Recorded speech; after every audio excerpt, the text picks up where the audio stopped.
कहानी सुई के इर्द गिर्द घूमती है, जो कभी ब्लू रिवर स्वॉर्ड मैनर में एक उभरता हुआ सितारा था, लेकिन एक अप्रत्याशित घटना के कारण उसे अपनी साधना खोनी पड़ी।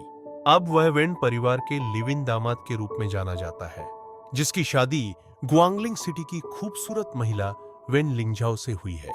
सार्वजनिक दया और तिरस्कार के बावजूद सुई अपने पिछले जीवन की यादें संजोए हुए है, जब वह वाइल्डक्स का सर्वोच्च शासक था।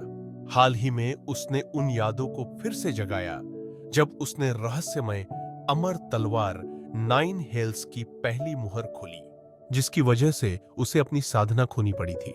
सुई अब पाइन क्लाउड स्वॉर्ड मैनर के बाहर गपशप कर रहे छात्रों के बीच खड़ा है और अपनी अब तक की यात्रा पर विचार कर रहा है।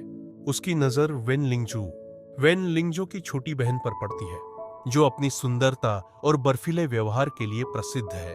वह अकेली ही सुई के साथ सच्चे स्नेह और सम्मान के साथ पेश आती है।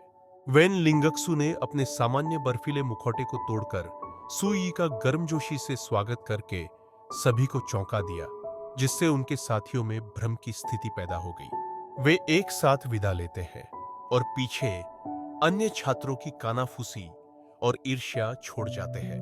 वेन लिंगक्सू का सुई से लगाव का कारण एक रहस्य बना हुआ है, खासकर पाइन क्लाउड स्वॉर्ड मैनर में उसकी उच्च स्थिति और प्रतिभा को देखते हुए। जब वे घर लौटते हैं तो सुई वेन लिंगक्सू को बताती है कि उसकी बड़ी बहन वेन लिंगजाओ 1 साल की अनुपस्थिति के बाद वापस आ गई है, जिससे दोनों बहनों में अपने परिवार की स्थिति और उसमें सुई की भूमिका को लेकर मिश्रित भावनाएं पैदा हो जाती है।